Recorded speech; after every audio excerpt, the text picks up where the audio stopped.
Salam sejahtera, terima kasih karena bersama dengan saya di Nazilin Unity Channel. Hari ini saya bawakan kepada Anda secara eksklusif.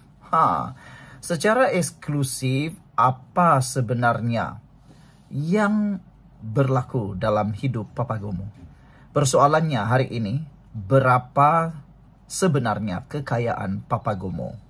Ada seorang bertanyalah di dalam ruangan komen apabila Papa Gomo telah pun dijatuhi hukuman penjara gara-gara menghina mahkamah. Dan beberapa kali juga Papa Gomo kalah dalam saman fitnah. Yang menjadi pertanyaan ramai orang ialah berapa kekayaan Papa Gomo sebenarnya sehingga dia berani bermain dengan fitnah, api dan provokasi dalam politik Malaysia. Jadi jom kita bedah satu persatu tanpa tapisan. Papa Gomo dikenali sebagai nama penuhnya Wan Muhammad Azri Wan Diris, adalah seorang blogger dan aktivis politik yang penuh kontroversi. Beliau adalah bekas seorang polis yang dibuang kerja. Ramai orang bercakap Papa Gomo ni kaya raya. Ada yang sebut kononnya kekayaan bersih dia ni mencecah jutaan ringgit. Tapi persoalannya betulkah? Itu persoalan dia. Ada yang kata ini jutanya 1 juta, 2 juta, 3 juta, 4 juta, 18 juta. Entahlah. Tapi yang saya agak terkejut ialah ada konon menyatakan kononnya Papa Gomo ada kekayaan mencecah 18 juta. Aku tak percayalah. Saya pun tak percayalah. Tapi tidak tahulah kan, manalah tahu. Persoalannya betulkah Papa Gomo ada 18 juta? Kalau kita selidik, tiada dokumen rasmi. Tiada pengisytiharan harta yang benar-benar disahkan. Semua angka ini datang daripada dakwaan politik dan tajuk sensasi media sosial. Apa yang kita tahu secara fakta, Papa Gomo pernah diarahkan mahkamah membayar ganti rugi sebanyak RM800,000 kepada Anwar Ibrahim atas kenyataan fitnah. Itu duit, kalau betul dibayar memang bukan jumlah kecil. Jadi, kalau dia mampu tanggung saman setinggi itu, orang akan mula fikir dia memang ada backup keuangan. Tapi, nak kata jutawan besar, hakikatnya kita tiada bukti. Kesimpulannya di sini, kekayaan Papa Gomo masih kabur, lebih mitos berbanding fakta. Tapi kali ini, saya akan bongkar satu persatu tanpa tapisan kepada Anda. Tapi sebelum itu, izinkan dulu saya kongsikan kepada Anda semua ini terapi imun Transfer Factor for Life. Terapi imun yang meningkatkan daya imun badan kita sehingga 400% dan seimbang.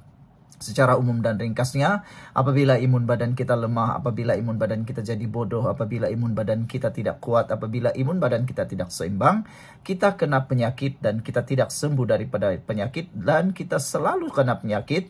Paling teruk sekali, kita akan sengsara seumur hidup karena penyakit itu tinggal berakar dalam tubuh badan kita. Tetapi dengan adanya terapi imun Transfer Factor for Life ini yang mendidik, mengajar, membijakkan imun badan kita serta menyeimbangkan imun badan kita akan menjadi sangat bijaksana dan seimbang untuk mengetahui mana satu lawan, mana satu penyakit, mana satu kawan dalam tubuh badan kita.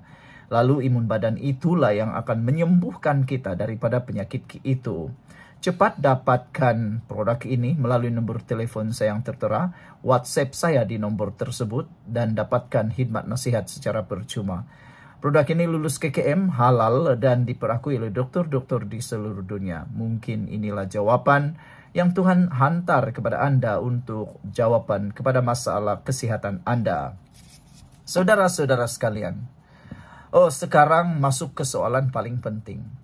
Kenapa Papa Gomo berani sangat mainkan isu fitnah, provokasi, dan api politik? Pertama, untuk strategi perhatian. Dalam dunia media sosial, semakin kontroversi Anda, semakin orang bercakap pasal Anda. Papa Gomo sedar kalau dia cakap benda biasa-biasa, orang tidak akan peduli. Tapi bila dia buat kenyataan pedas, kasar, dan penuh fitnah, terus trending. Kedua, pengaruh politik. Kita kena ingat, Papa Gomo bukan sekadar blogger suka-suka. Beliau pernah dilaporkan sebagai sebahagian daripada cyber army politik yang pernah dapat bayaran bulanan sekitar RM5.000 semasa era Rosmah Mansur untuk serang musuh politik. Kalau benar ini bermaksud fitnah dan provokasi bukan sekadar hobi, tapi strategi kerja. Ketiga, pengalaman undang-undang. Walaupun Papagomo sudah banyak kali kalah saman, dipaksa bayar ganti rugi, bahkan pernah dihukum penjara 30 hari sebab langgar instruksi, dia nampak tak takut. Kenapa ya? Sebab mungkin dia tahu, setiap kali dia masuk mahkamah, namanya makin populer. Dia jadikan undang-undang itu bukan penghalang, tapi platform untuk tonjolkan dirinya sebagai pejuang politik. Ketiga, analisis psikologi dan politik. Dari sudut psikologi, orang seperti Papagomo ini bermain dengan konsep fearless persona. Dia mau dilihat sebagai orang yang tak gentar, walaupun dengan risiko penjara atau saman berjuta. Politik Malaysia juga memang subur dengan budaya provokasi. Ada parti perlukan orang seperti Papagomo untuk jadi suara kotor. Sebab pemimpin besar tak boleh cakap terus terang. Jadi mereka guna watak seperti Papagomo untuk lontarkan bom asap. Maknanya setiap fitnah dan api yang dimainkan mungkin bukan hanya pendirian pribadi, tapi juga strategi politik kumpulan yang lebih besar. Dia adalah alat sekaligus pemain. Inilah sebab kenapa walaupun banyak kes undang-undang dia masih relevan, kerana ada kelompok yang masih perlukan gaya agresif dia. Kalau kita tengok rekod terbaru, pada April 2025, ini adalah kes-kes kontroversi terkini Papagomo. April 2025, Papagomo diperintah minta maaf secara terbuka kepada Ketua Polis Negara kerana posting fitnah. Siap kena bayar RM5,000.